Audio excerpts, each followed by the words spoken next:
Bonjour, mon nom est Frédéric Boran et dans cette vidéo on va parler du modèle physique des données. Alors, petit rappel au niveau des modèles Meurize, on a vu le MCD, on a vu le modèle logique des données ou le modèle relationnel, le MLD, et on va voir aujourd'hui donc le MPD, le modèle physique des données, et on aura terminé en fait tout le côté des données du modèle. Alors il y a des règles très simples que l'on va appliquer. Une relation aboutira à une table. Les clés primaires vont rester essentielles, puisqu'une clé primaire sera une clé primaire de relation sera la clé primaire de votre table. Grande nouveauté par contre, ça va être ce qu'on appelle les contraintes d'intégrité référentielle qui vont être introduites par les clés étrangères. Pour l'instant, les clés étrangères, on les a fait précéder d'un dièse, on n'a pas dit grand chose, et on va voir en fait toute l'importance de ces clés étrangères. Pour implanter les bases de données liées au modèle relationnel, on va travailler avec des outils, ce qu'on appelle des SGBDR, des systèmes de gestion de bases de données relationnelles. Elles vont utiliser du SQL avec l'ordre create table, donc là je ne vous montre pas, je vous le cite, c'est tout. Ou éventuellement, il y a pas mal d'outils qui vous proposent une IHM, c'est-à-dire une interface homme-machine, pour les non-spécialistes. Donc comme ça, vous pouvez facilement créer une base sans connaître les ordres SQL. Alors la contrainte d'intégrité référentielle, c'est quoi ? Je pars en fait sur un modèle relationnel simple, numéro de commande, date commande, numéro de client qui a une clé étrangère, et puis client, non client, non client. Voilà, on aboutit en fait à ces deux tables-là. On retrouve ici la clé primaire de commande comme clé primaire de commande de la table. Idem pour client. Ici, je vous ai fait 5 commandes et ici 3 clients.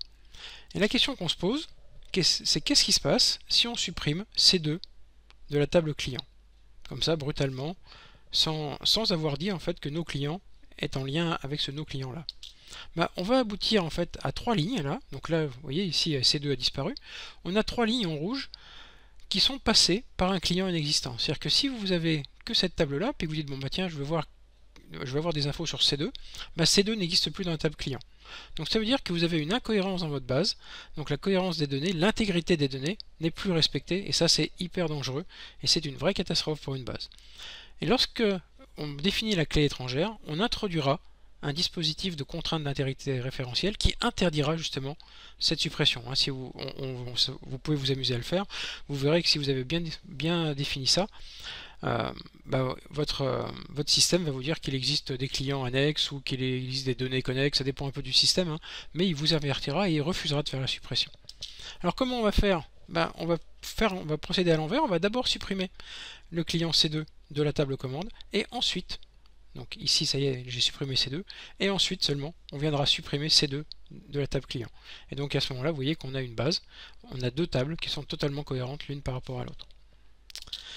Dernier point, alors là je vais passer très vite parce que c'est pas bien, mais certains le font, c'est ce qu'on appelle de la dénormalisation. Je vous ai dit au départ que quand on passe du MLD au MPD, une relation égale une table, c'est pas toujours vrai. Vous avez toujours un modèle relationnel qui est normalisé.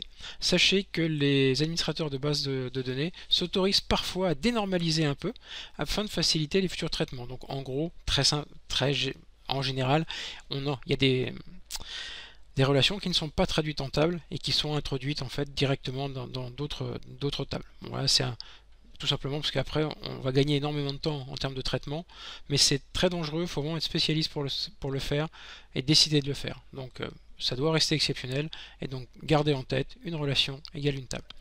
Voilà, donc on a terminé le modèle physique des données, on n'a pas fini toute la partie des données du Meurize, donc maintenant on va attaquer la partie de traitement.